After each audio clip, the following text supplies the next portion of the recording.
2022 has been quite the year here at Dog Podcast Network. In this episode, we're talking canine olfaction. Yes, guess who learned a new word this week? And the thought of his mom and dad's ashes not being scattered where they wanted to be scattered together, but in a toxic dump, he was devastated. Could we be united by fur? Could you set aside your political leanings and passions and remind yourself of, wait a minute, I am also a dog person. Our reporter Paola Lawrence spent the day with a pack of Lagotto Romagnolo, learning more about how they find truffles. I really want to thank you for all support that I received in the first weeks of war. And in the aftermath, finding those ashes within ashes seems like finding a needle in a haystack. The thing is, if you look at the local papers and see the description of Boston, he's actually described as a long-eared, docile brown mule. And the joy in her voice was palpable. Fortunately, the Royal Corgis had a team to look after and exercise them. A personal chef. We are definitely trying to reach out to Snoop Dogg and to Ricky Gervais. So if anyone has a connection to them, get in touch with us. I believe it will stop with our win because we have to win. In this episode, we take a look back at the episodes and accomplishments and look forward to the future of Dog Edition. Hello, I'm James Jacobson in Maui, Hawaii.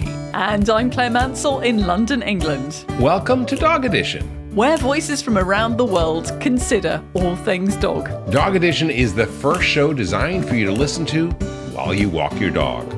Today on the show, we are taking a look back at 2022. We will be sharing with you some of our favourite moments, exceptional guests, and, of course, incredible dog tales from the past year. That and more on today's show. So if you love dogs as much as we do, pause what you're doing, leash up your pup, and let's go for a walk, because we've got a lot to talk about on today's episode of Dog Edition. Hey, Pepper, want to go for a walk? So as we are gearing up for the start of another year, we wanted to share some of our favourite moments of 2022. It is one of those proverbial end of the year roundups. And boy, do we have a lot of dogs to round up for you in today's episode. And so many highlights. I mean, for starters, Jim, Dog Podcast Network hired me in 2022. That is true. That is the highlight, right? Well, I mean, somebody made a very sensible decision. Not only that, but Ayla Anderson, who is our coordinating producer, who works on every episode with our producers and actually produced this episode, had the fun task of going through all of this 2022 archival content, would probably want to duke it out in terms of who was the highlight. And both of you are so important to the success of Dog Edition. Can I just ask? I think this is another weird Americanism. Duke it out? Makes me think of Dukes of Hazzard. Is it anything to do with that? Put up your dukes, fists. What? I've never heard of that before. You've never heard of it, okay. It's a fight. That's the other thing about Dog Edition. We teach English to Brits, and Brits teach English to Americans, and we also do it for Australians. We are a global show, and you get to learn all sorts of different linguistic differences in the English language. Mm-hmm. We have already grown so much as a company in 2022, and we are expanding in 2023. We have a slate of producers who make Dog Edition possible. They are all over the world. We truly have a global team, as is evidenced by you in London, but we have a team of people in Europe and Asia. We have graphic artists on our team. We are expanding to more video, more stuff on YouTube. All that is coming in 2023. But let's look at 2022. Yes, 2022 was quite the year, and we lost some real icons and dog lovers in this past 12 months. This is an ABC News special report. I'm Wade Johnson in New York. We're coming on the air because the Associated Press is reporting beloved actress and comedian Betty White has died. I hate to have to do this, but we have sad breaking news from Hollywood. The Associated Press is reporting that legendary actress Betty White has died at the age of 99. Breaking news at this hour, we have just learned of the passing of the beloved entertainer Betty White. Well, unfortunately, we have some terrible breaking news to share on this final day of 2021. Comedian and American icon Betty White has died. We lost Betty White in 2022. Well, actually, technically on New Year's Eve 2021, but depending upon time zone and hours, we're going to say it's an honorary 2022. She died 1 week shy of her 100th birthday. One of our first episodes this year was a tribute to Betty White, where we talked not only about Betty White, the actress, the icon, the legend, but also Betty White, the animal lover. What do you like to do in your free time? Oh, I like to do most anything, play with animals mostly, and vodka's kind of a hobby. I know, she was a wonderful person and a massive dog lover. And do you know, when I came back, and I'm sorry to mention this again, but when I came back on the Queen Mary 2 in August back to the UK. Did you sail on the Queen Mary in 2022? I did, Jim. But they actually had some of the Betty White outfits as part of an auction. So it was kind of behind glass and on display on the ship. And you could see it, and then you could go and bid on it if you wanted as well. So there was some memorabilia of hers on there. She was loved around the world, and that was a big loss for so many people. And we were able to share a little bit about some people who knew Betty White, who weren't all that famous, but really contributed to the public perception of Betty White. By the way, we're going to have links to all of these past episodes in today's show notes. She did live to a good old age, though, didn't she, Jim? She did, certainly. Almost 100 years old. Another person who lived to a very respectable age was a loss that you all and we across the world suffered with Queen Elizabeth. It was the passing of the longest reigning monarch in British history. The BBC is interrupting its normal programmes to bring you an important announcement. Buckingham Palace has announced the death of Her Majesty Queen Elizabeth II. Her Majesty Queen Elizabeth II has died at the age of 96. Eccolo qua, Buckingham Palace, vediamo se non sbaglio la bandiera, eccola qui, a mezz'asta, è morta la regina Elisabetta II. Buckingham Palace has just announced that Her Majesty Queen Elizabeth II has died. Obviously, in a global sense, this was internationally important news because so many people considered her their queen, even if she was, your queen, Claire. But I can imagine it must have personally impacted you because you were back in England when this happened. Yeah, and it was everything that surrounded it. It was the way the news was handled on the day, the way that the newscasters kind of quietly slipped into their black clothing, and we all knew it was coming. And the family went to visit her at Balmoral, and then the incredible funeral, which so many of my friends in Canada were sending me messages and saying, "You guys do this so well," and we really do. All the horses and the uniforms. And it drew people from all over. One of our producers on our show, who is a Brit, but actually lives in the States, flew back to participate in the funeral because it really was something that really connected people from all over. And you do funerals awfully well. It's a funny claim to fame, but we'll take it. But in addition to being an amazing queen who basically helped bring the world together through some very tumultuous periods, the thing that attracted the Queen's interest here at Dog Podcast Network was her love for corgis. Yeah, I think her corgis were, in a lot of respects, an emotional crutch for her, particularly at the beginning and the end of her life. And we know that she took her first dog, Susan, with her on her wedding day. We talked about that in an episode that we did on Queen Elizabeth and her 89-year love for corgis. Here's author Caroline Perry. She just developed this incredibly strong bond with this little dog. She took her everywhere with her, and so much so that even on her wedding day, she couldn't bear to be parted from her. So when she and Philip were riding through the streets of London, hundreds of thousands of well-wishers were hoping to catch a glimpse of the radiant royal bride. Nobody realized that hidden beneath a hand-woven rug on the carriage floor, little Susan was there. Even on her wedding day, she had to be with her best friend.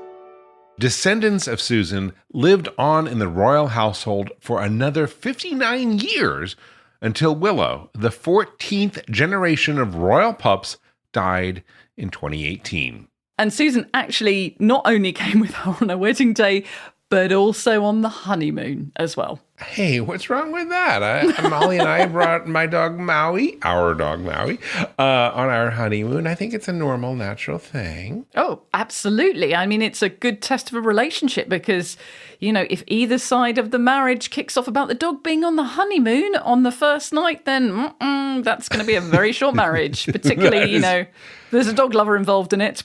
That is true. I think dog lovers are very special that way. You know, in the taping of that episode about the Queen, yeah, I learned a new word.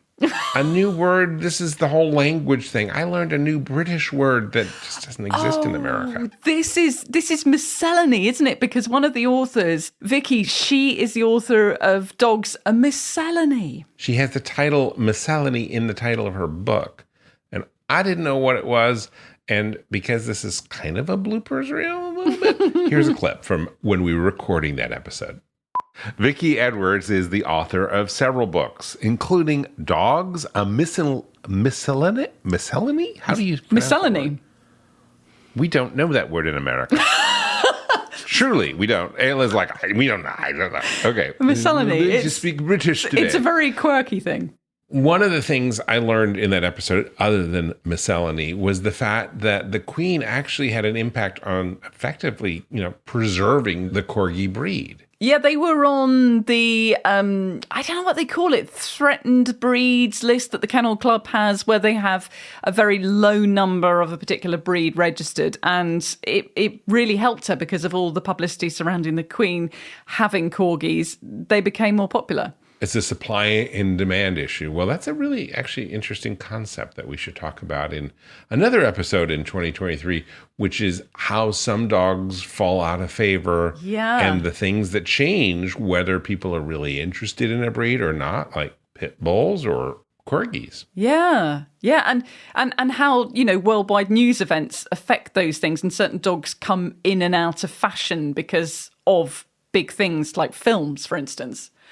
I shall add that to the list, Jim, because we do have quite a few good ideas for next year. We do. In fact, we are going to be continuing our Mythbuster series. We've done 2 episodes, and we will be doing more where we tackle some common dog myths that many dog lovers have.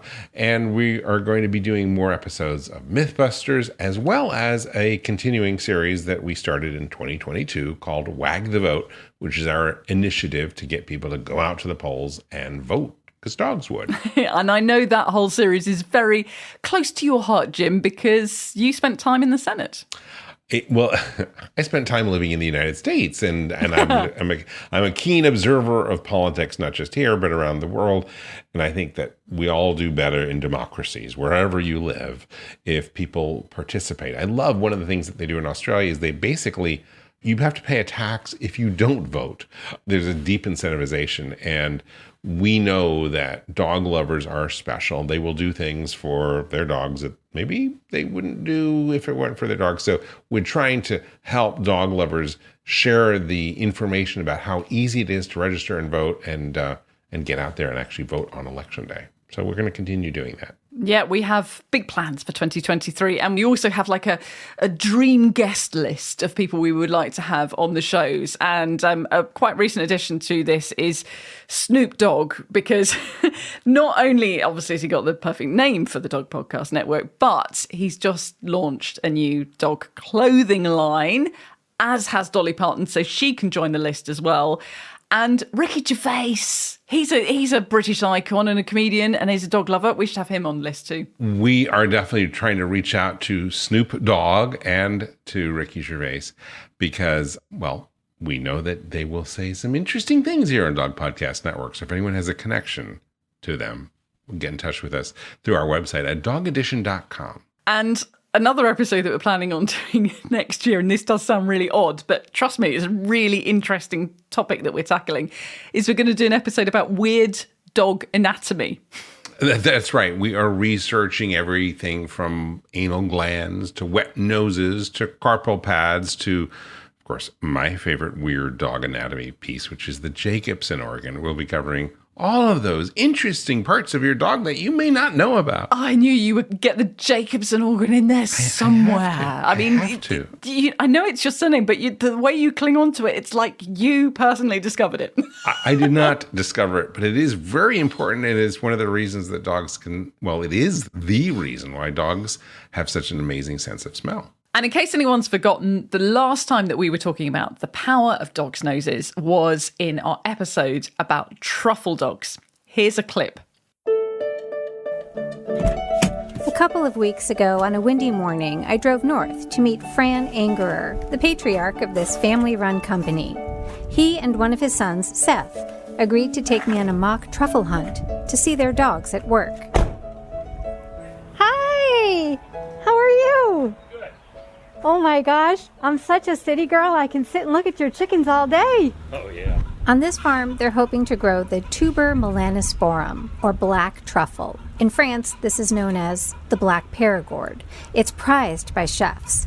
While truffles are a family affair for the Angerers, they're also a family affair for these Lagotto Romagnolos. And the matriarch, Tuber Gianna, was born to hunt truffles. And at 16 weeks, we took her into the forest up in Oregon, and she found 30 truffles her first day.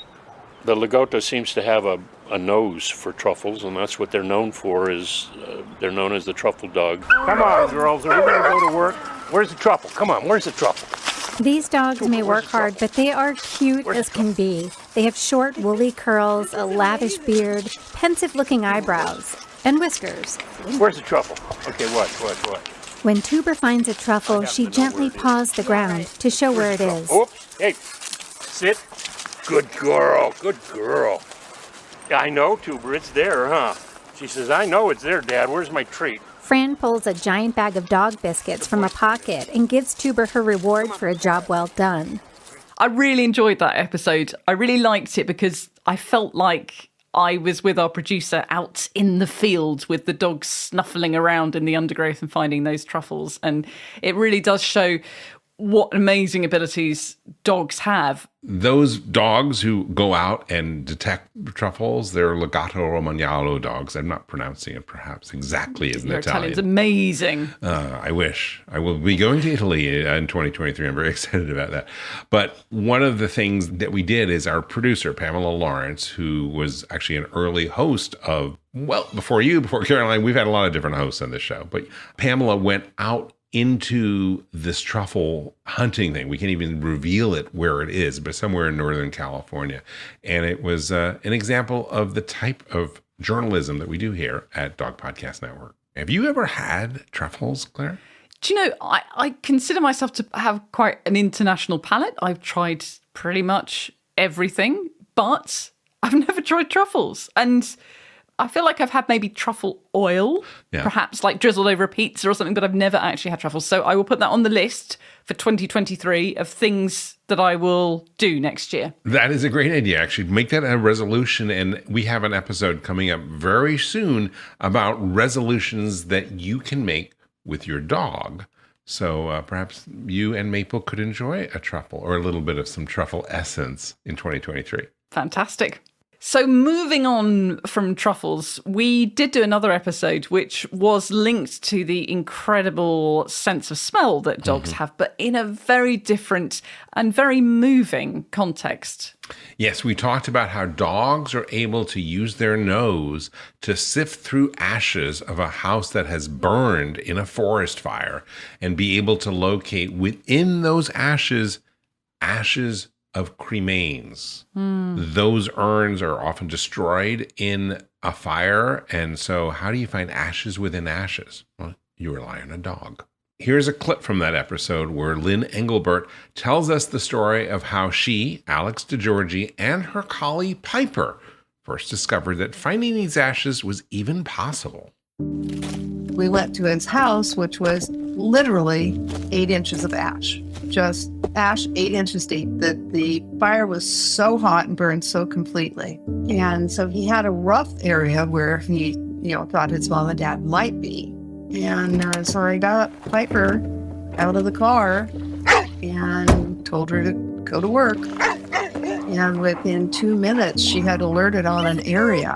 So I went in and started brushing fluffy ash off. And I said, what else was on the shelf? And his wife said, both of our mothers' good china was on the shelf. Well, there was 2 sets of good china, crashed and all broken. So we started removing that and brushing a little bit more ash away. And then I saw the cremated remains laying there on the ground.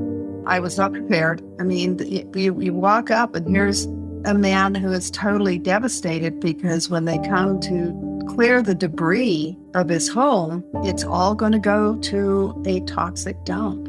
And the thought of his mom and dad's ashes not being scattered where they wanted to be scattered together, but in a toxic dump, he was devastated. And when their son drove up, his wife hollered, they found Grandma and Grandpa. And the joy in her voice was palpable. One of the things that really sticks with me about the episode that I think about a lot is how dogs use their sense of smell as their primary sense. Humans, we use our eyes as the first thing, but there was a part of that story where we were talking about the comparison between 2 situations, one where a dog went in and the smell was being carried across the site and the dog didn't know where the ash was. And it was the human handler who was able to work out, it was running backwards and forwards across a certain bit, there was the actual ashes.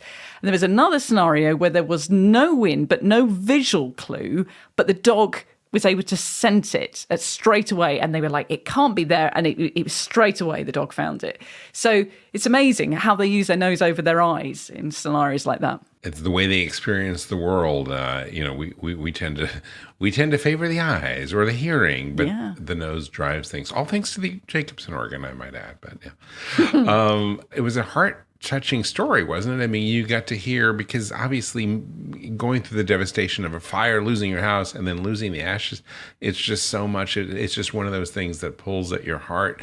We've had a few episodes this past year that really pull at our heartstrings.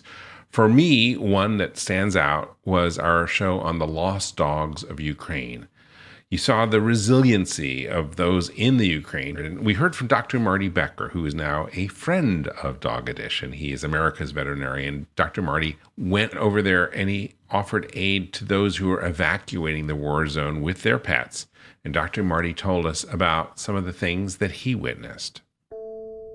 I saw a lady that was a breeder of Jack Russell Terriers.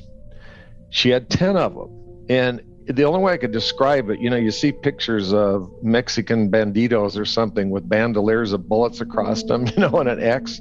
She had like bandoliers of Jack Russell Terriers on her. They were attached all over her body. It would have looked funny, but it wasn't funny. She had a couple more, 3 or 4 more on a leash, probably had 6 on her body, 2 on 2 different leashes. She had a rope tied around her waist, pulling a wagon. In that wagon was the food and the medical supplies for those 10 dogs. She had nothing for herself, nothing to eat, nothing for sanitary needs. Saw a guy coming across the ferry in a wheelchair, elderly man, didn't look well. Talked to him through an interpreter. His town was being bombed and bombs hit his apartment, and he threw himself over his cats, elderly cats, to protect them. He took the shrapnel on his back, but his cats were fine. And he was so happy that his cats had made it to safety. We're going to take a break right here, but when we return, we'll talk a little bit about the behind the scenes at Dog Edition and Dog Podcast Network. Stay tuned. You won't want to miss it. We'll be right back. And now, a message from your dog. Every day with you is like a day at the beach. And I want as many beach days as possible. I want to run and sniff and find a good stick to carry. I want to roll in the grass and warm my belly in the sun. I want to walk with you, run with you, sleep with you, eat with you. And when I eat with you, I want Everpup. The green, grassy beef liver spiked smell wakes my senses. You may not realize this, but it tastes like homemade gravy, especially when you wet it. It infuses any food you give me with health and life and vibrancy. I I can feel it. Everpup traveling to every cell in my body, nourishing each one. Does it roll back time? Of course not. Not really. But it helps me feel like I'm on top of the world. I'm so glad you're giving it to me every day. Because every day I'm so glad to be with you. I'm so grateful to be your dog. And for the Everpup you give me. So now that you know what your dog wants, get Everpup, the ultimate dog supplement. Everpup is available in select pet shops and on Amazon. But to get the best price possible, join the Everpup Club at everpupclub.com, where you'll get your first jar for just $8 with free shipping anywhere in the U.S. Go to everpupclub.com and use the discount code DPN. That is everpupclub.com. Everpup every day. Welcome back to Dog Edition. Well, thank you, Jim. Do you know what I love most about working here? You mean these sessions where we record our show every week? Well, obviously, but sort of in a more abstract way, it's the stories that we tell, because the episodes are all about creating and sharing with our listeners, and we're helping to give voice and share the stories of amazing people, amazing organizations, and amazing dogs as well. We really do suss out those, what we call dog-adjacent news stories. There's no one else out there doing the types of stories that we cover here on Dog Edition. And we're serious about that. But I think in the process, we try to have a little bit of fun.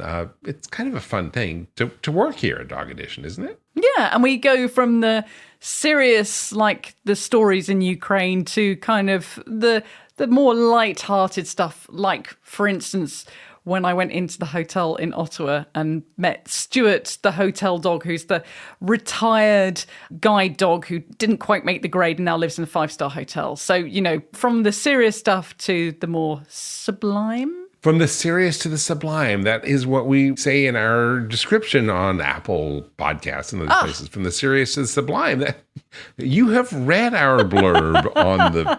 That's good. You get to stay with us for another year.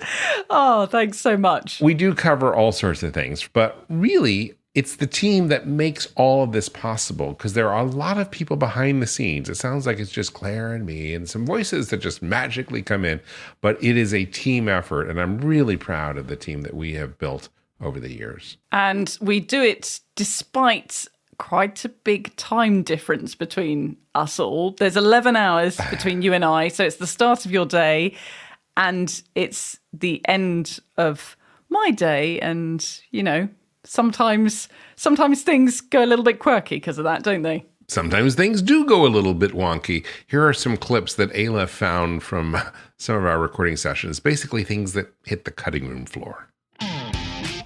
Theo Bromine is president. Anyone can be president. That's a candidate I support. So the first determining factor of chocolate toss. It's like a person. Yeah. Theo Bromine for president. I think it's only fair, Jim, that I also share some of your bloopers. And my bloopers? Good luck. Yes, amazingly, there are some. This is one of my favourite ones, taken from our recent show about dogs and folklore. On the show today, spectral hounds and three-legged dogs. Terrifying three-legged dogs. Now, you heard that little dog bark there. Let's just say I didn't make the dog bark. One of the things that we do here at Dog Podcast Network to make sure that everything is clean for all the podcast apps is we bleep it out. But we don't bleep it out. We bleep it out with various dog barks. And which you may not know, this is some real behind-the-scenes baseball. But we have a different dog bark for every curse word there is. We have a whole glossary of that. We should issue a guide. We should issue a guide for people that they can access on the website somewhere. That is a trade secret. But if you are a regular listener to Dog Edition, you'll start to pick up with, oh, I know what that word is. Quite seriously, though, it is very important to us that this is always a family-friendly show, and I have a 7-year-old who listens to it, and it's always family-appropriate content. And I like to think, it's the kind of thing that people might listen to when they're doing family car journeys and that kind of stuff. Something in there for kids and something for adults. And we know that people do. So in addition to being the first podcast to listen to while you walk your dogs, it's really good family fare that is, let's just say, interesting for everyone, not just the kids.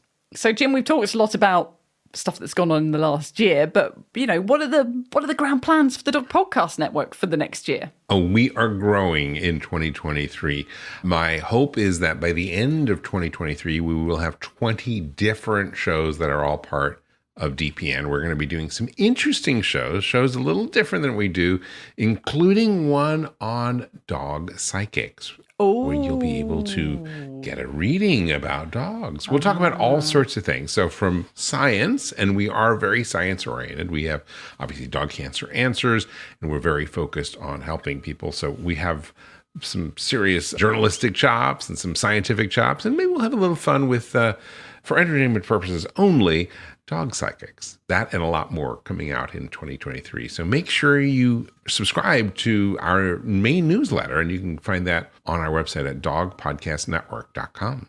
Well, I have to say, it's been a brilliant year. And if I had a glimpse of quite what was coming up for me in 2022, because I joined the network at that time, I would never have anticipated this. So I've loved the journey so far, and I can't wait for 2023. And we're going to be bringing you even more incredible stories about the love, loyalty, and happiness that dogs bring to our lives. Well, I love working with you, Claire. I think one of the highlights of my week, seriously, is something that many people of this show don't even know about. Every Thursday at around 9 a.m. Hawaii, whatever time that is in your neck of the woods, we do a live where Claire and I talk about the new episodes that have dropped from Dog Podcast Network. We talk about what's new on Dog Edition, but we talk about our other shows. So if you are looking for that, you can find that in any of the social media channels. We're on, I think, Facebook and LinkedIn and Twitter. As long as, is Twitter still here? I hope so. We're in all of those, and you can watch those very live, unprompted 10, 15-minute videos and learn about new stuff that is coming out from Dog Podcast Network. That is all the time we have for today's episode. I want to really thank you for taking us along on your journey and letting other people know about Dog Edition, because that is how we grow our podcast. And as we head into the new year, we would love to hear your thoughts on what guests and topics you would like to see covered in 2023. We would love to hear from you in any capacity, so whether that be via social media or via our website or just by leaving a review on one of the podcast apps. We love it when you guys get in touch. Claire usually gives this little pitch at the end to remind you to do that. And sometimes we ad-lib it. In fact, we always ad-lib this. And when you ad-lib, well, there are some bloopers there too. They also found out that puppies are more likely to eat grass, but no one... So don't forget, if you want to make sure you get the next edition of Dog Edition, next episode... So don't forget, if you want to make sure that you get Ayla, you'll have to make sure that you keep some of these outtakes, because I'm always stitching Jim up, and so you can actually stitch me up on this one. A stitch in time saves a dime. I don't know why, but it does. Thank you for that, Jim. Anytime. We have a lot of editing people who are finding all sorts of bloopers from you and me. If you want to listen to any of the back episodes of Dog Edition, their links for the shows that we mentioned in today's episode are in, of course, the show notes. And you can find all of that on our website, which is simply dogedition.com. I'm Claire Mansell. And I'm James Jacobson. On behalf of all of us here at Dog Podcast Network, I want to wish you and your dog a very warm aloha. And a Happy New Year. Happy New Year. Yeah, totally. In fact, I probably have a line about that. Did it.